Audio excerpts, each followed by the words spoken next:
इनेलो बसपा गठबंधन को लेकर पूर्व मंत्री करण सिंह दलाल का बयान। चुनावों के समय गठबंधन होते रहते हैं, लेकिन यह गठबंधन विश्वसनीय नहीं है। पलवल शहरी क्षेत्र में भाजपा को करारा झटका लगा है, जहां भाजपा युवा मोर्चा के जिला उपाध्यक्ष रिंकल अमरपुरिया ने अपने समर्थकों सहित भाजपा छोड़ कांग्रेस के वरिष्ठ नेता और पूर्व मंत्री करण सिंह दलाल के नेतृत्व में कांग्रेस पार्टी का दामन थाम लिया है। पूर्व मंत्री दलाल ने सभी को पटका पहनाकर उनका कांग्रेस पार्टी में स्वागत किया।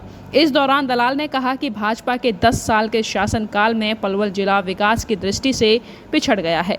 कांग्रेस की सरकार आने पर गुरुग्राम और नोएडा की तर्ज पर पलवल जिले का विकास कराया जाएगा। इनेलो और बसपा के गठबंधन को लेकर दलाल ने कहा कि चुनावों के समय गठबंधन होते रहते हैं, लेकिन यह गठबंधन विश्वसनीय नहीं है। पूर्व मंत्री करण सिंह दलाल ने भाजपा छोड़कर कांग्रेस में आए सभी पदाधिकारियों और उनके समर्थकों का पार्टी में स्वागत करते हुए कहा कि इन सभी के आने से कांग्रेस पार्टी को मजबूती मिलेगी। लोकसभा चुनाव में शहरी क्षेत्र में मिली हार को लेकर उन्होंने कहा कि लोकसभा चुनाव के लिए एक अलग विचारधारा होती है। पूरे देश के अंदर हमने जो पलवल का नाम और पहचान बनाई, भाजपा की सरकार ने उसे धूमिल करने का काम किया है। कांग्रेस की सरकार आने पर पलवल गुरुग्राम और नोएडा की तर्ज पर विकास करके अपने जिले का पहली तरह से नाम रोशन करेंगे। उन्होंने कहा कि निश्चित तौर पर अब की बार हरियाणा में कांग्रेस की सरकार बनेगी और हमारा क्षेत्र विकसित होगा। उन्होंने कहा कि जैसे पहले 25 साल में इस तरह गुंडे, बदमाश और अधिकारी हमारे इलाके के लोगों को तंग नहीं कर सके, इसी तरह हमारी सरकार बनने पर ये गुंडे, बदमाश कहीं दिखाई नहीं देंगे। वहीं भाजपा छोड़ कांग्रेस का दामन थामने के बाद रिंकल अमरपुरिया ने कहा कि भाजपा के अंदर इतनी कलह है कि उन्हें विपक्ष की ज़रूरत ही नहीं है। वो खुद संगठन में रहे हैं। अगर बात करें पलवल विधानसभा की, तो यहाँ के विधायक और संगठन की टीम पसंद नहीं है और संगठन की टीम को विधायक की टीम पसंद नहीं है। साथ ही उन्होंने कहा कि भाजपा ने पलवल में पंजाबी समाज का अपमान किया है और हमारे समाज की इतनी क्षमता यहाँ है कि किसी को भी विधायक बनाने में पंजाबी समाज की अहम भूमिका रहती है, लेकिन बावजूद उसके हमारे समाज को कोई तवज्जो नहीं दिया गया। कुछ वजह है जिनकी वजह से उन्होंने आज भाजपा छोड़कर कांग्रेस ज्वाइन कर ली है। बीजेपी में आपस में ही इतनी कला है। अगर मैं हल्के के अपने जिले के उसमें देखें तो हमारा शहर पलवल पड़ता, आने वाली विधानसभा जो हमारी विधानसभा पड़ती है वो पलवल है। अगर देखा जाए तो ये जो हमारी भारतीय जनता पार्टी के जो संगठन है और दूसरा जो ये सरकार साथ साथ चल रही है, तो इनमें आपस में इतनी कला है। जैसे कि संगठन के जो टीम है उनको विधायक जी की टीम अच्छी नहीं लगती, विधायक जी की टीम को संगठन की टीम अच्छी नहीं लगती। चलो ये बातें तो कला की चलती रहेंगी। इनको वैसे विपक्ष की जरूरत नहीं है, इनके अपने अंदर ही अपना ही खुद का ही विपक्ष पैदा हुआ पड़ा है जो आपस में टांग खिंचाई में लगा रहता है। मैं आपको एक बात मैं आपको बताऊंगा, वो बातें बाद में हैं, मैं बताता हूँ आपको। मैं जिले का उपाध्यक्ष था पिछली टीम के अंदर युवा का, तो उसके अंदर बहुत ही मैं पंजाबी समाज से बिलोंग करता हूँ और मैं बहुत ही धरातल का व्यक्ति हूँ। मैं लोगों के काम कराने में, समाज सेवा में बहुत खुश रहता हूँ।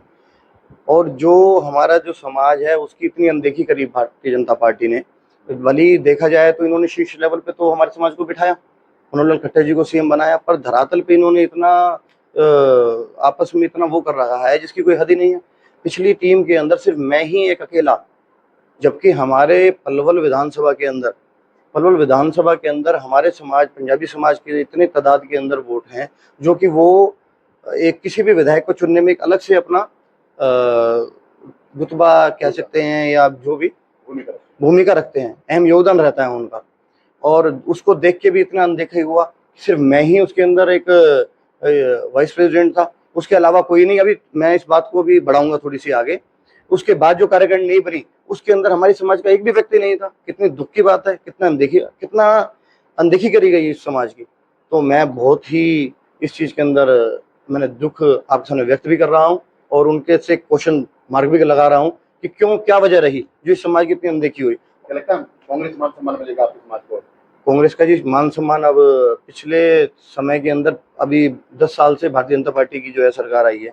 कुछ लोग इसके अंदर ऐसे हैं जो पहले कांग्रेस में थे, बीजेपी में गए, फिर बीजेपी वापसी, अब क्या नाम है कांग्रेस में उनका वापसी, कहते हैं कि घर लौट के आए हैं। और भी लोग आ सकते हैं अभी तो ये बहुत ही, ये तो मेरे परिवार के लोग हैं, ये तो मेरे मित्र हैं, परिवार के लोग हैं। अभी तो इतनी संख्या में इतना बड़ा जो जिन कार्यकर्ताओं को वहां दम घुट रहा है वो कार्यकर्ता अब जल्दी ही कांग्रेस ज्वाइन करने वाले हैं और बहुत ही अच्छी संख्या के अंदर। कलेक्टर सरकार बनी कांग्रेस जो आप आ रहे हैं, ये कांग्रेस की सरकार तो आप लोकसभा के चुनाव में देख सकते थे।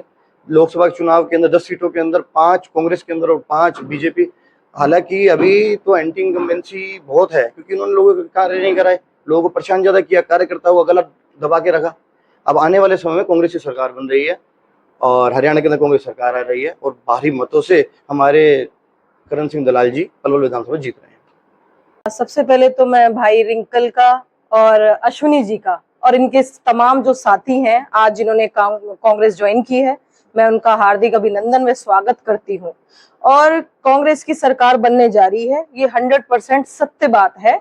और हम जाते हैं जैसे हलकों में या शहर के जितने भी जगह हैं और भी वार्ड्स हैं, तो सभी लोग हैं जो कांग्रेस को समर्थन दे रहे हैं, जो भाजपा सरकार से बिल्कुल दुखी हो चुके हैं। 10 साल आप सब लोग देख चुके हैं कि भाजपा के शासनकाल में सब गुंडागर्दी हुई, बहन बेटियों के साथ छेड़खानी हुई। साथ ही साथ आप ये देख भी रहे हैं कि भाजपा के शासन में शहर में कूड़ा कचरा, नालियों की व्यवस्था अस्त व्यस्त, न्यू कॉलोनी शहर की पॉश कॉलोनी है जो कि उसकी सड़कें तक नहीं बन पा रही हैं। और हमारी जो सरकार बनने जा रही है और हमारे जो माननीय करण सिंह दलाल जी हैं वो भी भारी मतों से जीत रहे हैं। मान सम्मान मिलेगा जिस तरह से रिंकल जी आए हैं यहाँ पर? बिल्कुल मिलेगा। मैं भी पिछले साल ही मैंने ज्वाइन करी है, मेरे को भी पूरा मान सम्मान, जिस तरह मुझे मान सम्मान मिलता आया है भाई रिंकल को और अश्विनी जी को और साथ ही जो भी इनके साथी हैं उनको पूरा मान सम्मान मिलेगा। पहले ही कह चुके हैं कि जैसा 25 साल में लोगों ने हमारा राज देखा है, हमने कभी यहाँ गुंडे बदमाशों को या किसी अधिकारी को, लोगों को तंग होने का कभी मौका नहीं लेने दिया। उसी तरीके से हमें विश्वास है इस बात का कि हमारी सरकार बनते ही ये गुंडे इस इलाके में कहीं आपको नजर नहीं आएंगे, चाहे वो अधिकारी हैं या दूसरे असामाजिक तत्व हैं। और सबसे बड़ी जो चुनौती है वो चुनौती है कि दिल्ली के इतना नजदीक होने के बावजूद भी हमारा पलवल जो जिला हमने बनाया, आज हम हरियाणा में फिर से कहीं दिखाई नहीं देते हैं। तो हमें गुड़गांव और नोएडा की तर्ज पर अपने इलाके को आगे बढ़ाना होगा और उसे बढ़ाने के लिए लोगों के सहारे की जरूरत होती है। अगर लोगों ने सहारा दिया तो हम लोगों के सपनों को साकार करके दिखाने का दम रखते हैं। हमने पहले भी किया है, हम आगे भी करेंगे।